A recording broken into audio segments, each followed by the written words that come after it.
एक बार एक बहुत ही दुखी व्यक्ति एक महात्मा के पास आता है और कहता है कि मैं अपने जीवन से बहुत दुखी हूँ।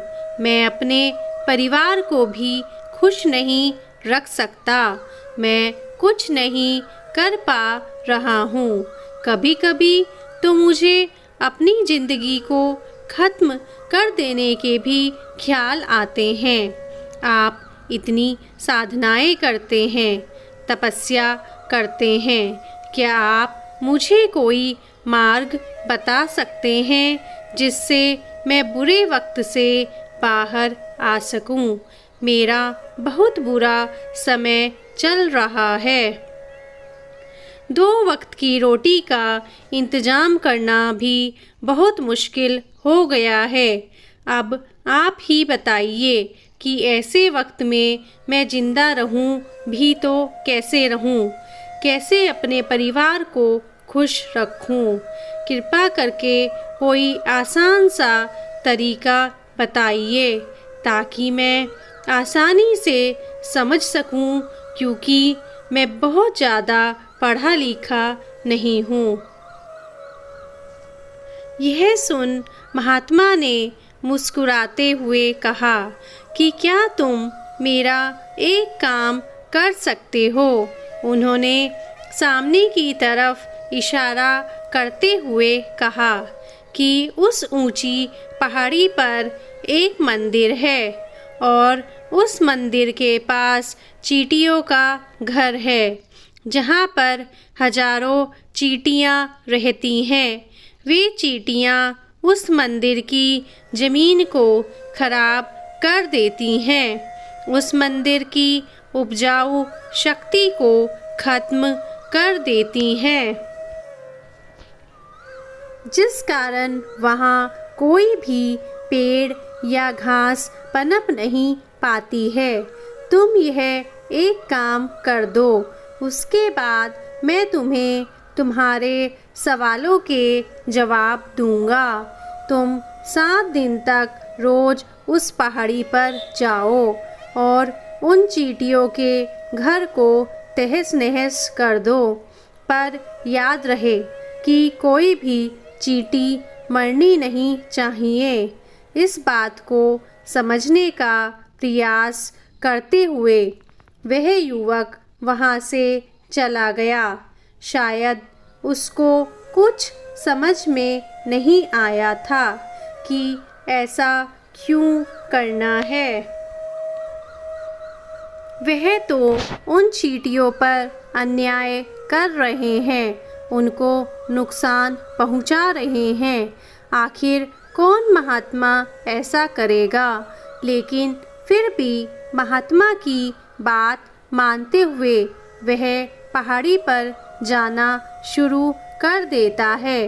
वह पहले दिन देखता है कि बहुत सारी चींटियाँ खाना जुटाने में लगी हैं। सारी चींटियाँ कतार में चल रही थी और अनाज के छोटे छोटे कण उठाकर अपने घर में जमा कर रही थी।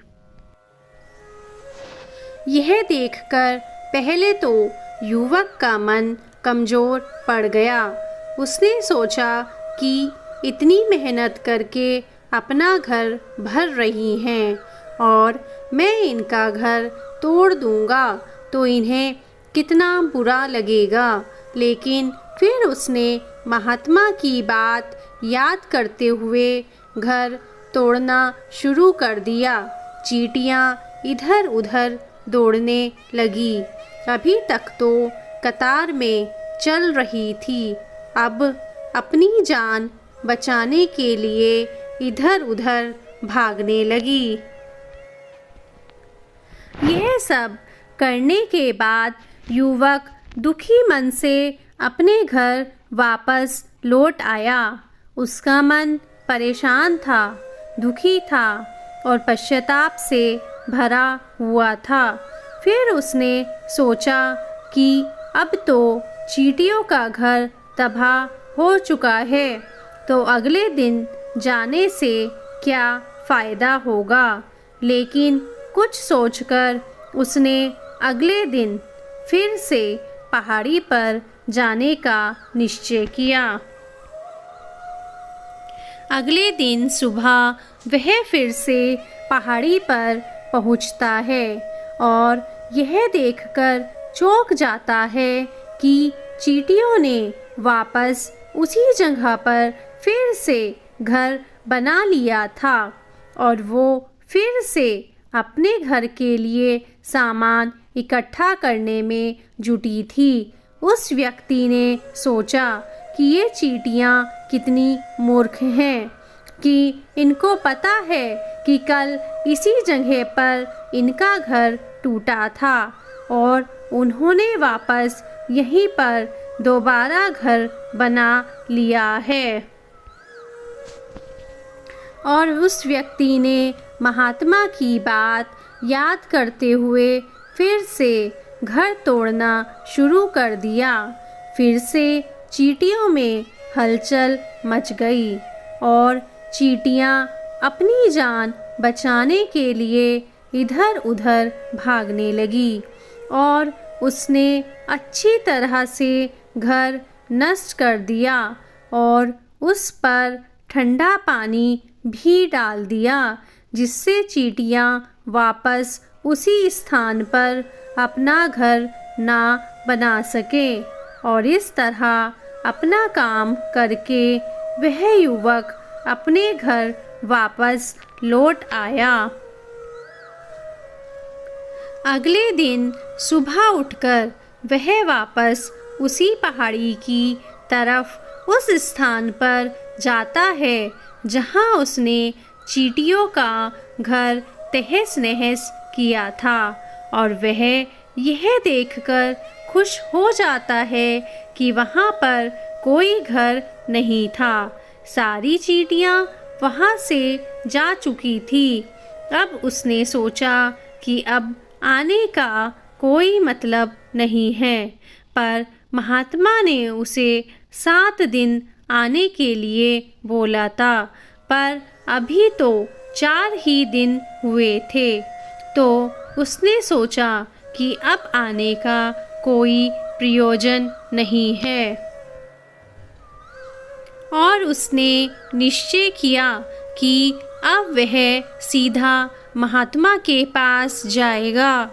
और जब वह मुड़कर महात्मा की कुटिया की तरफ जाने लगा तो उसकी नज़र एक और घरौंदे पर पड़ी जो कि चींटियों का ही बनाया हुआ था और अब वह चींटियां नए घर में वास कर चुकी थी। यह नया घर उनके पुराने घर से थोड़ी ही दूरी पर था और जब उस युवक की नज़र उस घर पर पड़ी तो उसे बहुत गुस्सा आया। उसने सोचा कि शायद महात्मा को पता था कि चींटियां अपना नया घर बना लेंगी और इसीलिए उन्होंने मुझे 7वें दिन आने के लिए कहा था। और यह सोचकर वह युवक उस घर को भी तोड़ने पहुंच जाता है। जब वह युवक वहां पहुंचा तो चींटियां उसी तरह अपने काम में लगी हुई थी और अनाज के कण इकट्ठा कर रही थी। युवक का मन फिर से कमज़ोर पड़ गया, इसलिए उसके मन में चींटियों के प्रति दया का भाव उमड़ रहा था।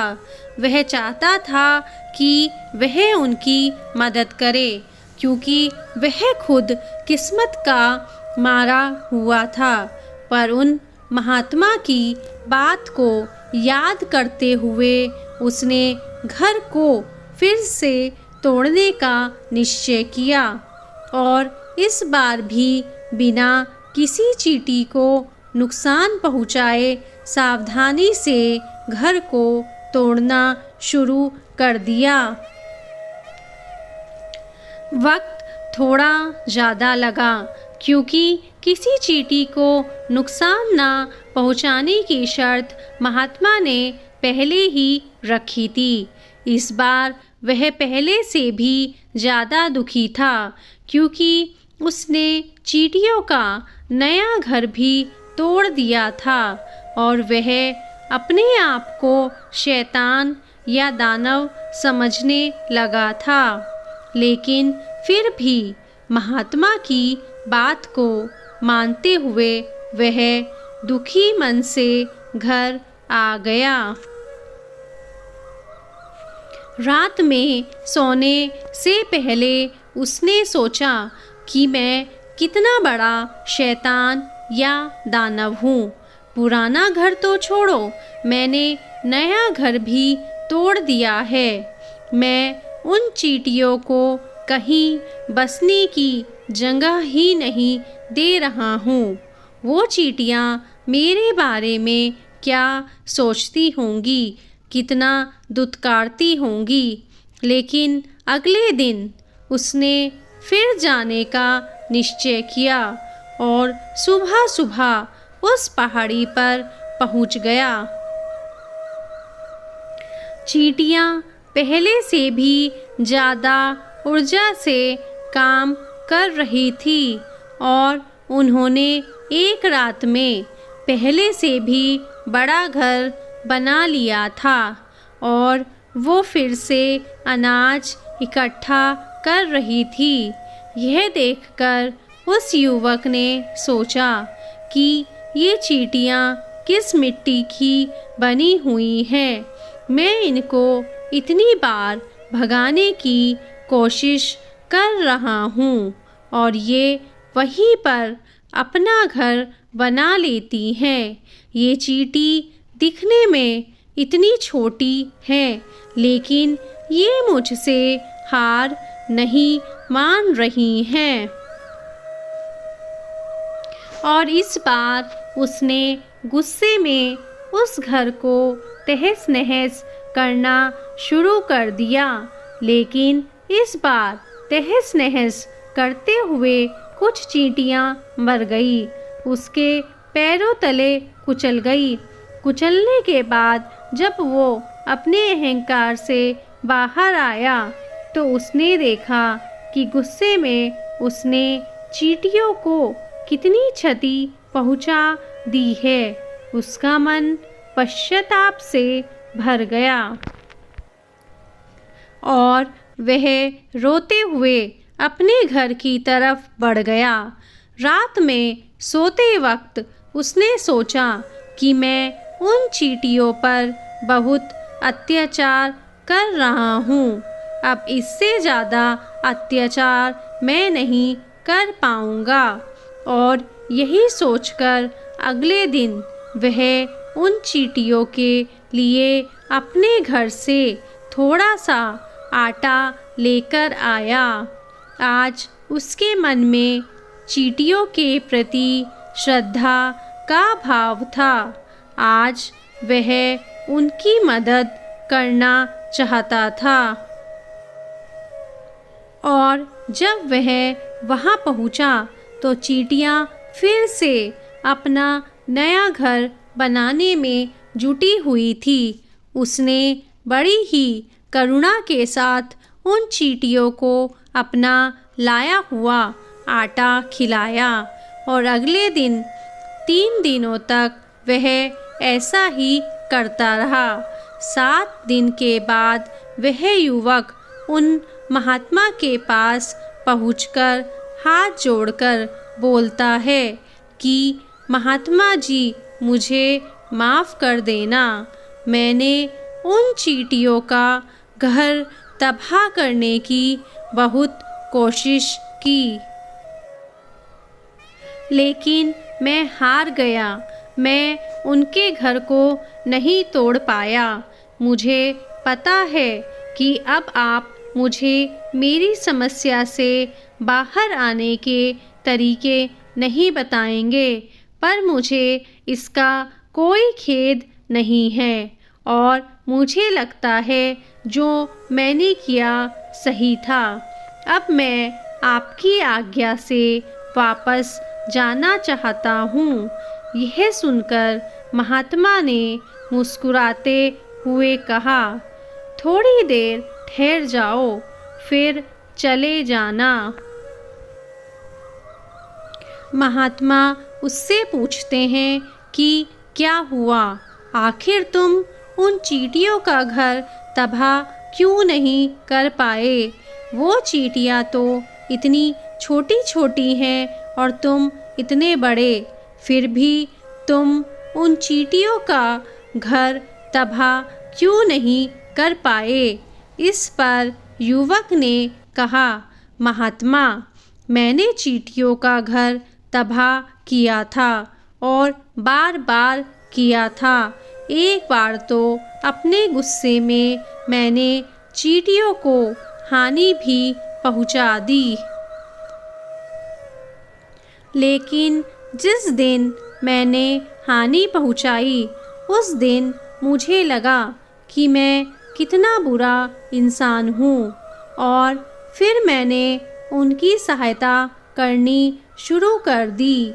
यह सुनकर उन महात्मा ने कहा कि यह सीखने की बात है कि एक छोटी सी चींटी हमें जीवन का संदेश दे जाती है।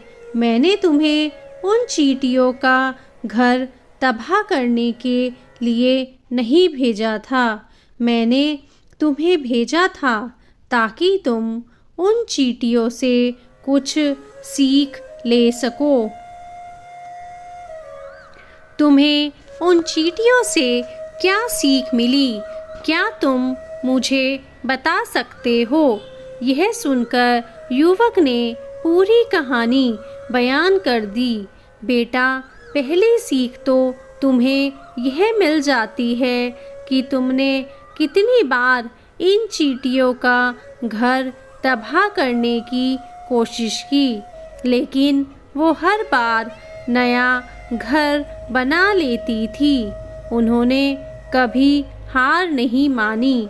जीवन कर्मशीलता का नाम है, लेकिन हर मनुष्य एक या दो बार हार मिलने पर ही टूट जाता है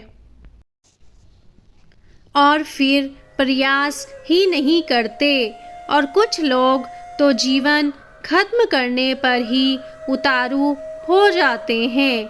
लेकिन तुमने जानवरों में एक बात देखी होगी कि वो अपना जीवन स्वयं से कभी खत्म ही नहीं कर सकते।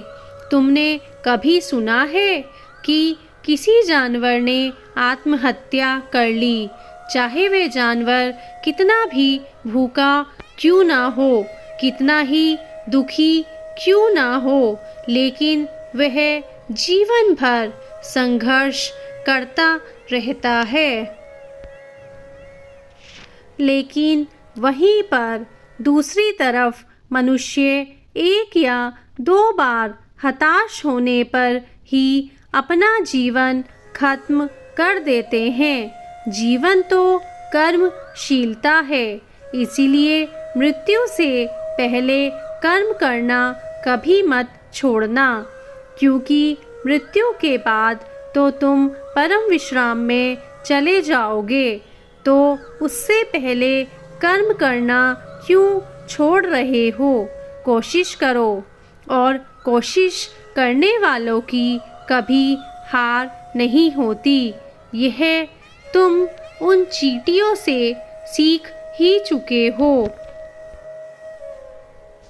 और दूसरी सीख यह है कि जब भी हमारे ऊपर बुरा समय आता है तो हमें लगता है कि यह कभी नहीं जाएगा, यह समय मेरे जीवन को बर्बाद कर देगा, और यही विचार हमारे मन को दुखी कर देते हैं और इसीलिए हम प्रयास करना भी छोड़ देते हैं।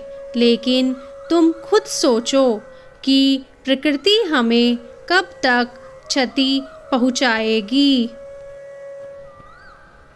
अगर हम बार बार उठकर प्रयास करते रहेंगे तो प्रकृति भी हमारे सामने घुटने टेक देगी और हम पर दयावान हो जाएगी, कृपालु हो जाएगी और हमें सब कुछ देने लगेगी जिसकी हमने कभी कल्पना भी नहीं की थी। तुमने खुद देखा कि तुम उन चींटियों को तबाह करने गए थे, लेकिन बाद में तुम उन्हें अनाज और आटा देने लगे। तुम उन पर कृपालु हो गए क्योंकि तुमने देखा कि चींटियां हार नहीं मान रही हैं। इसी तरह अगर तुम जिंदगी में हार नहीं मानोगे तो प्रकृति तुम्हें वह सब कुछ देगी जो तुम अपने जीवन में पाना चाहते थे। इसीलिए दो बातें याद रखना कि कर्मशीलता मतलब कर्म करते जाना और दूसरा प्रकृति तुम्हें तुम्हारे कर्म का परिणाम एक ना एक दिन जरूर देगी। ऐसी ही और वीडियोस देखने के लिए प्लीज़ हमारे चैनल को लाइक, सब्सक्राइब एंड शेयर कीजिए। धन्यवाद।